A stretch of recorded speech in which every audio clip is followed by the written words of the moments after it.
31 Returning love for love. December 27th. Presence of God. I recollect myself before the humble manger. I contemplate the divine infant, begging him to teach me how to give him love for love. Meditation. 1. To assume human nature and hence unite himself to it, the eternal Word concealed his divinity, majesty, power, and infinite wisdom. Behold the divine infant, who can neither speak nor move by himself, who in all things depends entirely upon his mother, his creature, to whom he looks for everything. Let us try to understand this mystery in order to apply it to our poor lives. True love overcomes every obstacle, accepts every situation, and makes any sacrifice in order to unite itself with Him whom it loves. If we wish to be united to God, we must do exactly what the Word did to become united to human nature. He followed a path of prodigious self-abasement, of infinite humility. Here there opens before us the path of the nothing, of total abnegation. All, nothing, all, nothing.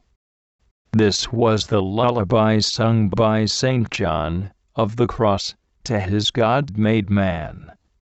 In order to possess everything, desire to possess nothing, as J. 13:11. Compared to the infinite humiliations of the eternal Word made flesh, this path should not seem to us too austere and exacting. To repay His infinite love, to prove our love for Him, let us resolve to strip ourselves generously of everything that could hinder our union with Him. Above all, let us divest ourselves of self-love, pride, vanity, all our righteous pretensions. What a striking contrast between these vain pretenses of our ego and the touching humility of the incarnate Word. Sic nos amantem, quis non redamerit? Who would not love Him who loves us so much? Ad Saint Fidelis. 2.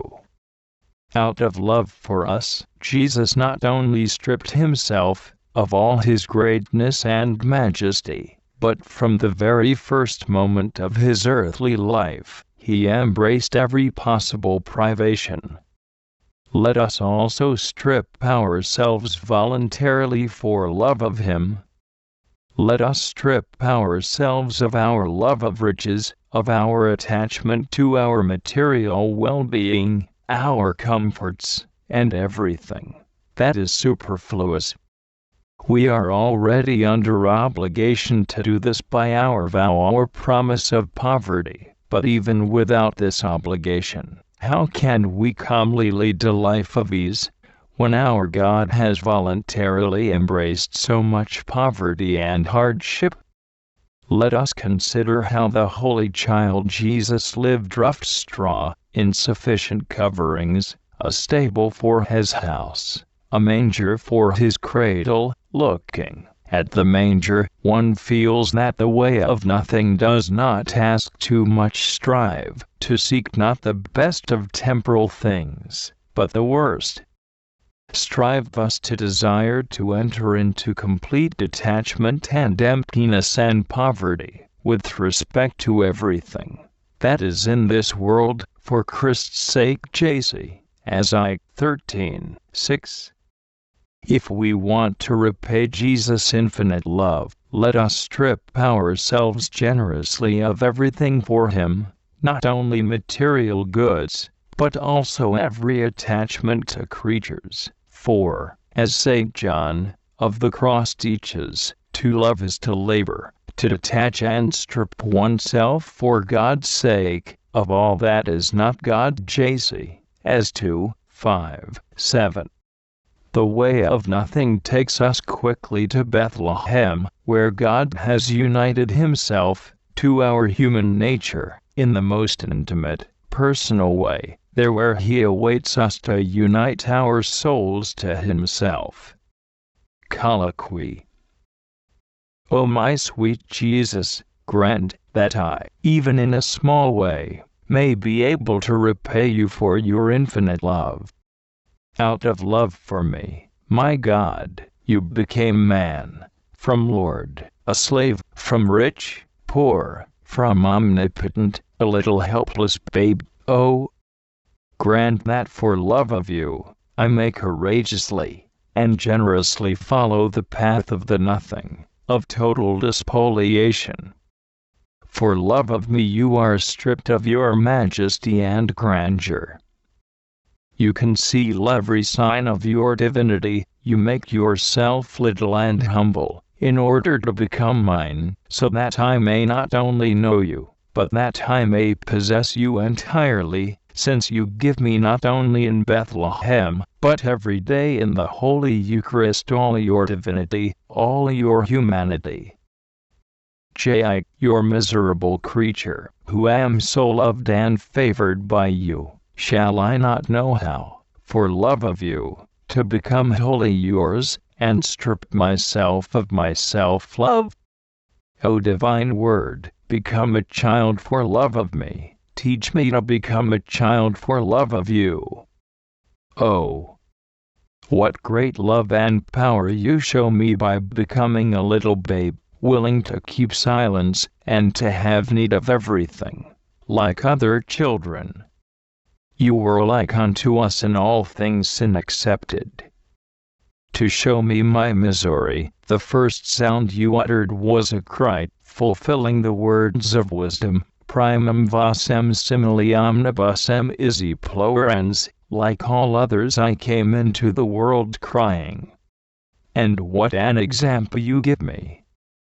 When you place your tiny limbs on the manger straw and rest your head on a stone, you teach me the lesson of your humility and poverty. O most sweet infant Jesus, grant that I may be like unto you, in all things compare Saint Mary Magdalene Dei Pazzi. O God, infinite, eternal wealth, how you have abased yourself for love of me. And I, who have promised you poverty, how far I still am from being really poor, from fervently practicing this poverty which you love so much. O Lord, sweet incarnate Word, I wish to return by my love your infinite love. I wish to prove by my actions that I really love you. What shall I do for you, O sweet Jesus? Out of love for you, I will strip myself of everything that is not you, for I desire nothing but you, and I want to become like you, who being God, became man. Make me, who am proud, become humble. You, who are the ruler and Lord of the whole universe, became poor and needy. Make me, who love my comfort, become a sincere lover of true poverty. Humility and poverty will start me on the road of the nothing, and then, emptied of myself and all things, I shall at last be able to love you with all my strength, and to say with perfect sincerity, Lord, I love you more than myself and above all things.